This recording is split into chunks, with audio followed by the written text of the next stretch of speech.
So we have finally managed to get ourselves and get our hands on the brand new Volkswagen Transporter. Now, first impressions, this van literally got dropped off to us about sort of half an hour ago. So everything is still very new, still sort of taking it in really. Obviously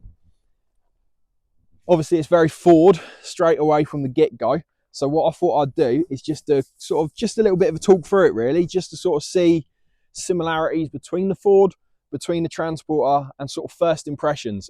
So the biggest difference with this van to the Transit is obviously the whole front end. Now, looking at it, the headlights sort of a bit Transit-y, but the whole front end is giving sort of like that ID Buzz sort of multivan vibes. New front end is very flat, which is, if your preference is that. You've got some nice grills on there as well.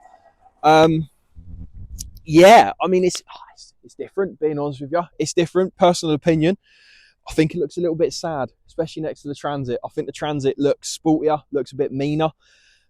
This just looks a little bit sad, a little bit sorry for itself that it's not a purity of Transporter, if you like. But overall, the look of it isn't actually too bad. It looked worse than I thought, especially from the images, seeing all of that renderings and stuff online. But I think the colour-coded bumpers definitely help on it, which is a plus. But coming down the side, straight away, you've got Transit wheels there, this little 6-stud ones. I believe they share them with the Ranger. But you've got the Transit wing mirrors. The door is actually different as well. On a Transit, they sort of curve up. However, if you zoom in on the window, you have Ford Motor Co. on the window. So straight away, you don't even have a Volkswagen window, which, I don't know if that's good or bad, but you're always going to have a Ford badge on your van, ain't you? Side of it, you've got the Transit sort of old custom shape style sides. They've stuck with that look, which is a nice look really, sort of nice kick up. Windows, should be interesting getting a set of windows in it. So at the back, we've got the Transit style light at the top. So that's actually in the body of the van, not in the doors. So when you open the doors, this stays up there. Yeah, nice big Volkswagen badge. Something I have noticed though is the handle. You've not got like a pull style door handle. There's actually a button on the inside of that handle there. And I've noticed that inside as well, everything's all buttons. They've gone away with like the physical sort of pull latch, pull lever type thing. It's all buttons, which obviously shares with the Transit. But opening them up, that sort of stays put, but I can imagine a gust of wind that's going to sort of fly open a little bit. Again, this side, you've got another button instead of a lever. But overall speaking, I mean, first impressions looking in it, you've got a lot more room. A lot more room. It's definitely wider. It just feels bigger from the inside. I know it is a wider profile van, but straight away from the inside, it's definitely bigger, which will prove advantage when we come to sort of building them out, kitting them, stuff like that as well. Should be able to squeeze a couple bit more things in it as well. But overall, looks all right. Again, you've got the Transit style sort of spare wheel carrier though, so you have to unwind them from in here, which is fine, nothing wrong with that. But trying to put a floor down, maybe if you've got like big style furniture, you're gonna have to try and come up with a way to get around that, something to get your spare wheel down. Otherwise, that is going to be a painful experience if you get flat at the side of the road. One thing that I am grateful for on the doors, unlike the old Custom, they're a bit more flat. If you've ever lined or seen the back of a Transit Custom, when you put that full height ply on it, especially carpeted, sometimes you have to put a wedge between the door because they've got a real big sort of curve. They've put the curve on the inside, which is brilliant because the full height ply sits really nice and flat there, so that's a good advantage. So now inside the cab, overall it's not actually a bad place to be. It is quite nice. It's nice and sort of roomy. You've got nice lovely digi dashes everywhere. The steering wheel is sort of reminiscent of the old T6.1s and the new Caddies, which is really nice because the new Customs, I haven't had the flat or like the moving steering wheel, but I've driven it with the bigger steering wheel and they're really weird shaped. They're sort of squished in and a bit long, but this one seems nice, which is always good. Overall, it's all right. It feels a bit flimsy, a little bit plasticky. Everything's sort of, just feels a bit tinny, and like you push a button and the whole thing moves. They're not just like individual buttons, but overall, I think it's just different. I think it's quite nice. One thing I have noticed which would wind me up if I owned one, is your cup holders. I love a good cup holder, big coffee guy, but you haven't really, you sort of wedge that in there, which is fine, but it's not the most secure thing. I don't even know if that is a cup holder, but they've installed this. Okay, fair enough. Put that in there. You accelerate any form of bit of haste or a little bit of speed. I can imagine if you've got someone sitting here, they're going to be wearing it, but only that, if they are sitting here, don't know where they're going to put their legs. Another thing I don't like, if I can start this, it does say Volkswagen when you turn it on, which is nice, not Ford unlike the windows. The handbrake, it's in the center, which takes a bit of getting used to, but there's no illumination. I'm just being picky with it now, but you get a little bit down in the window. But outside of that, all digital, it's all nice. Android Auto is fantastic, big screen, heated seats work lovely. The climate control function, you get really nice sort of graphics and digital side of things as well.